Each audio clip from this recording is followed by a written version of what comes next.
Alright, what's up y'all, it's LakerFan here. As y'all can see by the title of today's video, this is things nobody wants you to know on defense in NBA 2K21. So, what we got here for you guys today is a list of all types of different things that you likely do not know about this game, all the way from mechanics and controls to how to defend people when it comes to strategies and stuff like that. So I hope y'all enjoy. If you do, drop a like, sub if you're new, turn on them noties, all that good stuff. Let's try this 1 to 1,000 likes. And without further ado, we're gonna get straight into this. So you can see the very first clip that I'm showing right here, I captioned it, "Time is key." So essentially you can see we're denying off ball with the passing lanes, making them take forever to get the ball in, getting reach-in fouls below 15 seconds to where the shot clock doesn't go any lower. And to take this one all the way from the start, you can see 24 seconds. So on-ball defense, J20 is going to switch on to the on-ball defender right here, get the reach-in foul, just like that, 16 seconds, right? Now, we're going to go ahead and go to the next set of the possession right here, where it ends up in my guy's hands, and you can see, honestly, this is a good little reach-in attempt right here. He does a little sham, and I'm on his right side. I go for the reach-in.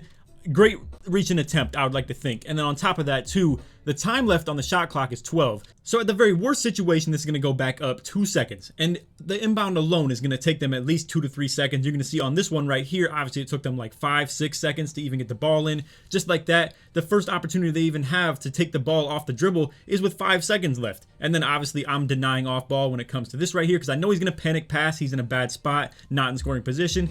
Either way, my whole point is I know a lot of people don't like the whole hacking style on defense, and granted, neither do I. I don't really advocate for it entirely, but it is a great strategy when it comes to when you should time your reach-ins and play conservative versus aggressive on defense. Pretty much if you reach in anytime the shot clock is above 14 seconds, you should be good. What I'm advocating for you guys not to do, however, is to reach in when it's below 14 seconds and you're going to give them a reset shot clock. So for instance, if you get a foul with 2 seconds left, you're going to reset them all the way to 14 when they could have had a horrible shot. Likely they weren't going to have anything to do right there. So now we're going to talk about on-ball defense. So what I'm going to talk to you guys about right here, as you can see the caption of it, offhand defense. So I know it's on-ball defense, and the whole offhand thing is a little bit confusing, but essentially what I'm here to explain is the offhand equals the ball is in his left hand, so I'm playing his right side. Now, sometimes this will get me burnt when it comes to stopping drives. However, this 100% stops the threes, and I'll show you guys a little bit when it comes to chase down blocks, how to play the drive when you set them up for it, because flat out, he can't get any three-pointers off on me. The only way he's going to do that is to run to the left and fade, and I feel like I have the good closing speed to stop that. Now, the reason I love this offhand defense so much is flat out a lot of people in this game, whether it be the behind the back or the Curry slide, it's always going to go from left to right hand. Simple as that. So essentially, moves like that when they get spammed can get bump stolen and stuff like that, or you just lock them up flat out because they just dribble right into you and have nowhere to go. So now you're going to see I'm sort of shading his left side because the ball's in his right hand. Now he's going to switch it back to his left. So here I am on his right again, and then he's going to switch it back to the right. Now I'm on his left. Essentially, this is a little pendulum that you want to make sure you're staying in between when they switch the ball hand, because flat out you can see again he wants to move to that offhand, and just like that, you know, I mean, if this game was better in this sense, this would be a whole lot better of a situation where he just dribbles straight into me. Yet I do get a clamps animation right here. He has nowhere to go. Boom, just like that. Super contested shot. So now we're also going to showcase this right here. So another clip of the offhand defense. Again, you can see the ball's in his right hand. I'm playing his left side because where does he want to go? Curry slide back to left. Typically, now obviously he didn't do it right there, but you can see again, he wants to go back to the right. It's just the offhand signature style. It's what everybody wants to do in this game, so you know exactly how to defend it. Now, you can see I was playing his right, but he still beats me to the right. Now, that's okay because now I'm back on his left. So it is what it is. You just have to adapt to that situation and understand when they beat you to the right, even if you're stopping them from going right, now you're on their left. So just play their offhand at all times. You can see again, now I'm stopping him from going left. Again, I'm going to stop him from going left because he just knows that he wants to go to the offhand. It is what it is. And honestly, in the situation where, say he actually drives off of this, you can see when I'm actually baiting him to move into my help defender, that's when I really don't have too much to worry about when it comes to me letting him drive. So this is where me playing super tight defense leads to really good drive defense for my help defender, because you can see the spot up is spotting up on the wing. Now this is a different story when he's in the corner. You can still bait pretty well though, but obviously we know with the contact dunks on this game, you can't always rely on your help defender to be the liable defender when it comes to defending the dunks and stuff like that. But regardless, the offhand defense that I'm talking to you guys about right here is fire. Now, you're going to see this clip right here as far as my chase down block attempt. I got a kind of weak animation, if you will, and that's because I just tapped my Y button or triangle on PS4 or PS5, I believe. So this right here is just me tapping the button. Now keep that in mind for later in the video. I think like 2 clips later we'll talk about chase down blocks. But you can see right there, J20 gets the crazy interception. I mean, flat out, man, interceptor on Hall of Fame is ridiculous. Look at this pass out from, and then J20 just boom, plays the passing lane just like that. Hall of Fame interceptor is what he got, and then I have Hall of Fame interceptor right here. Flat out, it is one of the best badges in the game. We'll detail some badges that you should be running a little bit later in the video, but we're also here to talk about the takeover, as you can see. Now, look at this contest right here. I mean, literally, there's not a single person anywhere near this. J20 gets a jump, sort of, but it's completely out of the play. I don't even get a jump in the first place, and this is still a 17% contested shot right there. We both have extreme clamps on. Now, I do believe, obviously, rim protector is going to give you a way better effect in that sense. However, people sleep on the lock takeovers 100%. And I gotta say, as you can see by the end of that clip right there, I mean, look at this, bro. Like, I don't have sharp takeover on. However, I do have it as my secondary. I'll talk about that in a little bit as well. But the way that I see this, essentially, you can shoot pretty manageably even without a sharp takeover. My build only has an 85 3-pointer and 8 shooting badges, mind you, as well. And that's all at 99 overall. J20 doesn't have dimer. He doesn't have floor general, anything like that. So here I am, just fading away in this dude's face. I mean, you can shoot without sharp takeover in this game. However, I would recommend to have it at every given moment. Now, we all know what is the one thing that everybody struggles with in this game. It's defense. What is the one takeover that will help you in that sense? Defense. So I just want to let you guys know about that. Now, you can see this caption right here. We got vertical contest. Now, I'm going to go to 2KU and show you guys the actual controls and how it looks in the game and stuff like that, so you can kind of get it through your brain a little bit easier as well. But right here, I want to introduce you guys to my understanding of the vertical contest. So essentially, my left stick is pointing toward the basket, and I'm tapping Y or, like I said, triangle. So that allows you to get more of a bounce. It's almost like a built-in pogo stick. Now, I don't have pogo stick on my build. I think the badge itself is complete trash.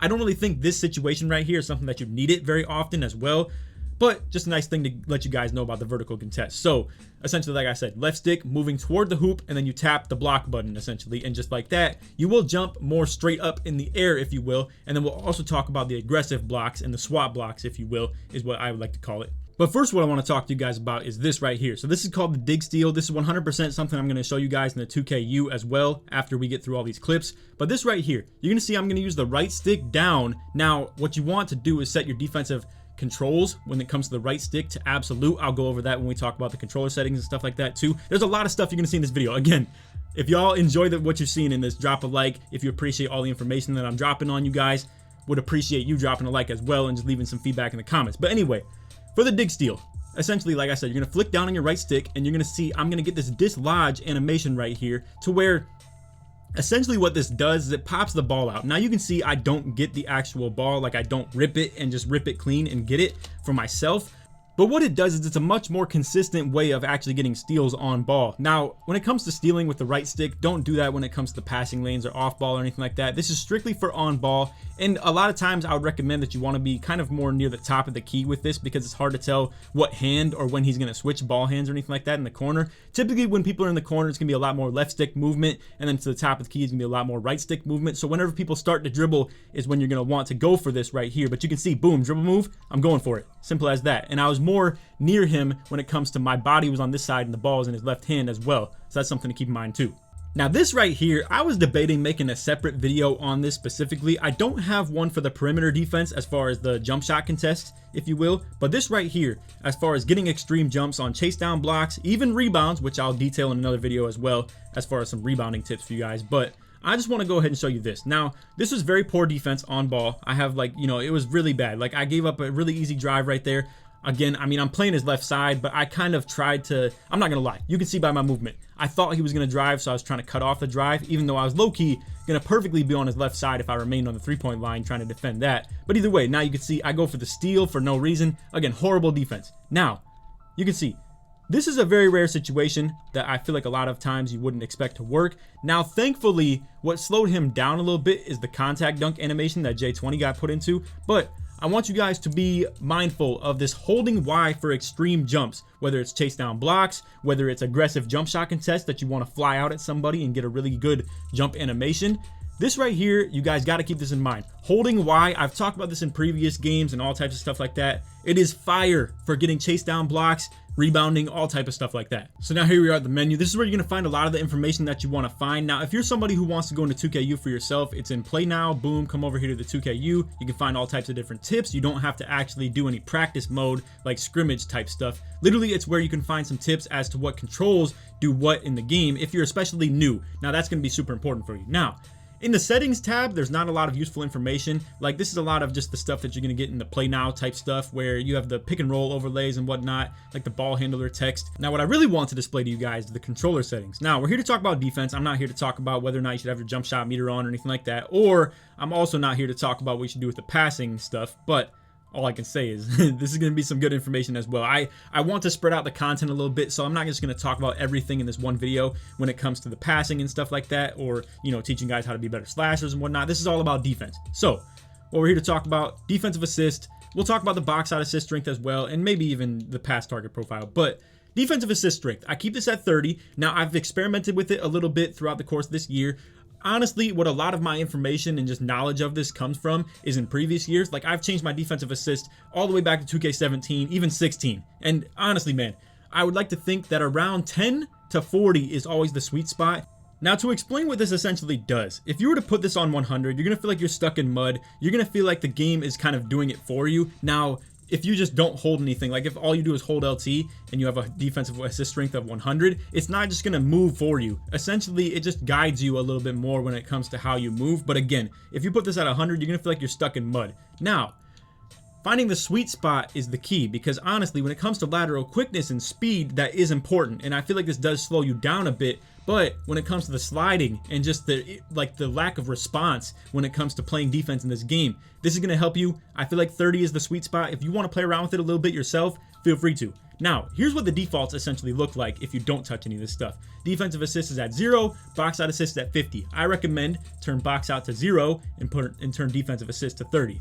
Now, my experience with box out assist strength being low might be a little different from your experience if you have a different build or a different play style. So for instance, if you're somebody who is typically a point guard, you're around 6'5" or even shorter than that, which really in this game is kind of tough in the first place because 6'7" obviously rule. But if you're somebody who's a little bit of an undersized PG, you have bad rebound ratings, you don't have good box or anything like that, I'm gonna just put it like this. You might want this a little bit higher because you're not gonna be the most experienced in that sense, and you might be a little undersized in that regard. Now, for me, I've always been an undersized big regardless, like 6'8" to 6'11" through all the course of the years. Like, and I'm talking way back, like 2K17 when 7'3" pure glass cleaners were the meta. I was on like a 6'11" pure athletic finisher. Same with 2K18, 19, all the way to 20. I was on a 6'9", and now here we are. I'm on a 6'8", and I'm always playing the big as well. Now, pretty much all I have to say to you guys. Box out assist strength being low, it just feels like the game is doing less for you, and I like it that way. I don't like when I'm in a crowd of 2 people and the game chooses who I'm going to box out, essentially, like kind of magnetizes me towards somebody. Whereas, I'm going to just put it like this. If there were 2 people down low and one is a guard, one is a big, if I'm closer to the guard, the game is going to want me to box out the guard rather than the big. But that's just not who I need to box out. I need to box out the bigger guy because flat out, that guard is not going to be able to jump with me. It's as simple as that. But the big, that's a different story. You need to box out the taller guys to be able to jump with them rather than, you know, if you're trying to just jump with the big without boxing them out and you're undersized, this is going to be a tough scene. So in this advanced defense settings tab, I'm gonna just put it like this. This is the only thing that's actually relevant to you. Now, if you want to know how to intentional foul, pretty much it's just this right here. But the double team aspect is kind of interesting for those who want to play Pro-Am or 3v3. Now, in 3v3, I'm not gonna lie, in this game, it's gonna be very rare that you're able to actually get a double team off. It's too much spacing. Like, it's always gonna be 2 guys in the corner, 1 guy isoing. You have no means of double teaming properly in this game. So it's about as simple as that. But in Pro-Am, it's gonna be pretty convenient for you if you're trying to trap somebody in the pick and roll set. Essentially, the both of you holding LB is going to put him in more pickup animations, more double teams, maybe even force some jump balls. Just a nice little thing to keep in mind. But that's just the one advanced defense tab that we're actually going to be able to talk about. So now for the real info. So we're going to start with stealing the ball. So you can see this little tab right here. It's showing you when you press X for the passing lanes and stuff like that. This is the demonstration that they have for you. Now, honestly, 2K doesn't even mention stealing the ball with X button in the first place when it comes to these controls, and I've been aware of this since 2K17. On ball steal, move the right stick down, then quick release. And you get the dig steal is what it used to be called. Now this is just on ball steal, I suppose. But you see the animation that pops up right here. It dislodges the ball. Now you don't get the suction steal animation to where the game just automatically puts it in your hands, but this is by far the most consistent way to dislodge the ball. It's pretty much a more effective way of reaching in. That's how I just put it. Now check this out. We also have the shot blocking mechanics, so you can see pressing Y when near the shooter is just the way to block the shot. Now that's how you guys obviously all know it. Now some people still don't know about this right here, the vertical contest, like I was mentioning earlier, but you can see it's more of a way of hands up defense. Now I'm gonna be real. Look, I'm gonna just put it like this. If you do this against somebody who's driving right at you, you are gonna get bodied every single time. This is for underneath the basket, close shot defense, and making sure that when you jump, you aren't just jumping out your shoes and you're out of the play. It's essentially the more consistent way of what pogo stick was in previous games. And honestly, this is the better way of using pogo stick regardless, was combined with the vertical contest. So just keep all that in mind. But like I said, do not use this when somebody's driving right at you and you're right below the basket. Not gonna be the move. You're gonna wanna do this right here. So the SWAT block is the aggressive way of playing defense. This is prone to more fouls in the Pro-Am and Rec Center, but obviously like in Park, this stuff doesn't matter at all if you actually get like, a shooting foul, and it's going to be very rare that you even come across that instance in the first place. So if you're right underneath the basket, you're definitely going to want to hold RT and press Y. Now, it says to press Y. Like I told you guys, if you want a more aggressive way of actually jumping, hold the Y button, or the triangle button, if you will, on the PlayStation. You can see the button indicator of what it is. It's the top one at the very top of the controller right there. But like I said, you can feel free to believe me or not believe me when it comes to this, but I just know that 100% over the years and in this game as well, the holding Y mechanic gives you a way more aggressive way of jumping, whether it's for rebounds, shot blocking, or shot contesting on the perimeter. And to end the video, a little bit less useful information, but essentially it's just 2K's tips of telling you how to get on-ball steals and avoid fouls. It's pretty much as simple as don't reach across the ball handler's body. Like if you're on the left side of him and the ball's in his right hand, obviously don't go for the reach in. It's all situational stuff like that. Now, again, keep in mind that down on the right stick stuff for the dig steal. I'm telling you, man, that is the move. And I in those clips, I didn't even use pickpocket at all. I've been using it on silver a little bit just for the budgeting of my badges. I do like it on Hall of Fame as well, but honestly, I just think reaching in is a little bit... It's not something you should do at every given moment. I'm gonna just put it like that. If you reach in and somebody beats you on it, they're just gonna go to the hoop. They're gonna contact dunk on your teammate, or your teammate's gonna drop, and then he's gonna have a wide open three in the corner. Regardless, it's not something you wanna constantly spam, but in the instance where they're exposing the ball and stuff like that, the down on the right stick is fire. So anyway, that's all for the video. I hope y'all enjoyed. If you did, feel free to drop a like, sub if you're new, turn on them noties, all that good stuff. Like I said in the intro, let's try this 1 to 1,000 likes. Now, if you made it to the end of the video, put defense in the comments, show support you made all the way through. But what I do want to talk to you guys before I go is a little bit of a badge overview and just give you a little idea of what badges are good to run, which ones aren't. Now, I just really want to talk about the situational ones that I feel like a lot of people that I've played with, they use these badges when I feel like, honestly, it's not even relevant for 95% of the people you play against. So, ankle braces is one of them. Obviously, yes, this is a pretty good badge to counter getting your ankles broke if you're playing against somebody who's constantly spamming ankle breakers, but not a very good badge to run as far as the budgeting for how often you're going to play against somebody who actually does that. Same goes for pick dodger. They're both situational badges that you really shouldn't be running in the first place because it's not all the time that you can run into something like this, and it's rare that people run pick and roll and screens on 2v2 especially in next gen.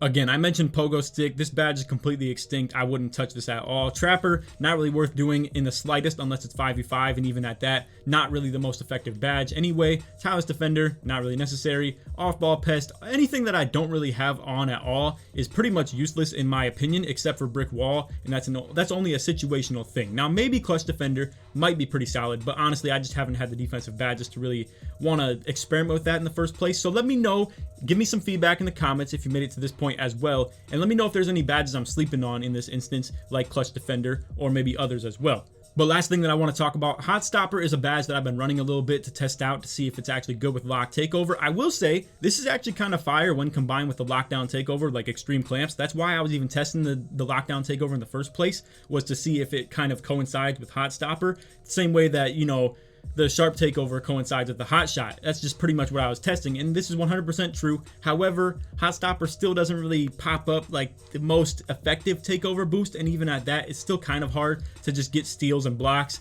and good shot contest on demand. So honestly, if I had to change anything about this, I would say maybe to go more into pickpocket and then put more on chase down artist as well. I don't think you need anything more than bronze box to be able to box people out unless they have worm, but it's rare that people in this game are going to run worm or even just be a tall big in general. So I don't think that's something you have to worry about at all times. And I've also seen a lot of people skeptical as to clamps. They just be like, well, I have 95 perimeter defense and I have Hall of Fame clamps and I don't get any bumps. So what's the point of even running this badge? And then they just take it off entirely. Look, I'm going to put it like this. I don't think that's a good idea. Yes, clamps doesn't really work the way that it's supposed to in the sense of like giving you really, really consistent bumps, but you're crazy if you're going to take this badge off and put it into something like what? ankle braces, that just makes no sense in my opinion. Again, just for how rare it's going to be that actually fires off and activates, not worth it. Anyway, that's all for the video. I hope you all enjoyed. We already talked about Interceptor as well. And then Rim Protector is obviously worth having on Hall of Fame. Same with Intimidator and Rebound Chaser. Anyway, that's all for the vid. Hope you all enjoyed. Like I said, if you made it to the end, put defense in the comments. Sort of supports me all the way through. Feel free to leave any feedback as well. And then that, hope you all enjoyed. Take it easy, man. Peace.